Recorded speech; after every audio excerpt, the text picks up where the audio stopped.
Caitlin Clark receives the worst news in the midst of her injury. Her next trainer will be an old enemy. Though Indiana Fever star Caitlin Clark has been sidelined with a groin injury, her impact on the WNBA continues to drive headlines, especially with the 2025 All-Star Game on the horizon. The league announced on Thursday that Clark, who was voted an All-Star Game captain, will be paired with Minnesota Lynx head coach Cheryl Reeve. But the decision is drawing sharp criticism from fans who believe Reeve has been openly critical of the 23-year-old phenom. The announcement came just hours after the Fever extended their win streak to 3 with a dominant 81-54 victory over the Las Vegas Aces, Indiana's second consecutive game holding an opponent to under 60 points. That stat hadn't been achieved in the WNBA since 2003. Even without Clark, the Fever have found a groove, going 4-1 during her current absence. Earlier in the season, they went 2-3 without her while she recovered from a quadriceps injury. But on the night of their most recent win, the all-star coaching assignments created new friction. Team Clark will be coached by Minnesota Lynx head coach Cheryl Reeve. Team Collier will be coached by New York Liberty head coach Sandy Brondello. WNBA communications announced on X what should have been a celebratory moment quickly turned into a controversial one given Reeve's previous criticism of how the WNBA has promoted Clark. Fans say pairing feels personal after Olympic snub and past criticism. Back in May 2024, Reeve publicly expressed her frustration with what she perceived to be disproportionate media coverage given to Clark and the Fever. Taken to X, Reeve used hashtags like 12 teams and the Wiz More Than Own player, indirectly pushing back against what she saw as an imbalance in the league's marketing strategy. She even responded that part to a post implying the WNBA was only focused on Clark. Reeve, who was also the head coach of the 2024 U.S. Olympic women's basketball team, came under fire again when Clark was left off the roster. Many fans believed Reeve played a role in her exclusion, though she denied being the deciding factor. Still, the tension hasn't subsided, and Thursday's All-Star Game announcement seemed to reignite old frustrations. The social media backlash was swift.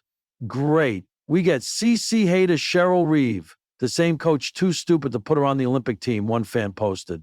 CC got the ops as coach. Swap 'em, please, another added. One fan slammed Reeve's Olympic track record, writing, Cheryl, who kept CC off the Olympic team so that no one would watch that explosive and then almost lost to France while Taurasi and Griner rode the pine. Others questioned the stylistic fit, with one user saying, no one wants to see Cheryl Reeve run Caitlin Clark in a motion offense. This is an embarrassment. Reeves hates Caitlin. As of now, neither Clark nor Reeve has responded publicly to the uproar, but for fans of the Fever Guard, the All-Star Game pairing feels less like a celebration and more like an awkward standoff. Caitlin Clark sat motionless on the padded trainer's table, her leg wrapped in ice, her future wrapped in uncertainty. Just a few days ago, she'd felt invincible, even with the constant bruises, the endless spotlight, and the exhausting expectations that came with being women's basketball's brightest star. Caitlin had thrived. She'd silenced critics, shattered records, and turned heads. But now, a sharp twist during a fast break had brought everything to a screeching halt. The MRI confirmed what she already feared, a partial tear in her meniscus. It's a few months of recovery, the team doctor had said with professional calm. But you'll bounce back. She nodded, outwardly composed, but inside, her mind raced with the growing pressure. Missed games, missed milestones, and worst of all, the fear of falling behind. Now the door to the medical room creaked open. Caitlin glanced up, expecting to see her regular trainer, Jenna, or maybe the head coach checking in. Instead, a tall figure in a familiar tracksuit stepped inside. The moment she saw the face, her heart skipped a beat, for all the wrong reasons. No, it couldn't be.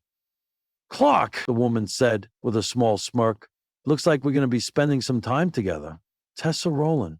Caitlin nearly laughed, but it came out as a dry scoff. You've got to be kidding me, Tessa Rowland, former WNBA standout, fiery defender, and the woman Caitlin had famously clashed with during an exhibition game 2 years earlier. That game had gone viral for one reason, a heated exchange that ended with Caitlin brushing past Tessa, the two jawing so aggressively that refs had to intervene. The press loved it. Rising rookie vs. seasoned vet, the new face of the league doesn't back down. Tessa had retired shortly after that season, pivoting into high-performance training for elite athletes. Caitlin had hoped never to cross her path again. And now here she was, assigned as Caitlin's personal rehab specialist. I was told you needed someone who doesn't believe in coddling, Tessa added, thrown over to the treatment table. So, Wow, Caitlin said flatly. They really must think I need tough love. Tessa gave a tight smile. You're not wrong. The first week was pure friction. Tessa was relentless, pushing Caitlin to work harder, demanding more than the already grueling rehab plan. Caitlin, fiercely independent, pushed back at every turn.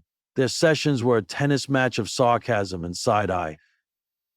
Yet, beneath the tension, something else stirred: respect. Tessa didn't treat Caitlin like a fragile asset or brand name. She treated her like an athlete, a stubborn, gifted, frustrated athlete who needed a new kind of challenge. You move like someone who's used to never being told no, Tessa said during one particularly brutal session. And you talk like someone who wishes she was still playing, Caitlin shot back. The room went quiet. Then Tessa laughed. Genuinely, you might be right. By the second month, something shifted. Caitlin stopped flinching every time she saw Tessa. She even started arriving early to sessions, not because she had to, but because she wanted to. They started talking in between drills about pressure, about the loneliness of fame, about the nights when winning felt hollow and the critics felt loud. Tessa shared stories from her playing days, injuries, botched plays, the thrill of victory, the sting of being benched. You think I hated you back then? She said one afternoon, lacing up Caitlin's brace. I didn't. I envied you. Because I was a cocky kid who wouldn't shut up? No, Tessa replied. Because you had a fire I thought I'd lost. Caitlin looked down. I think I'm losing it now. You're not, Tessa said firmly. You're just finally learning how to use it.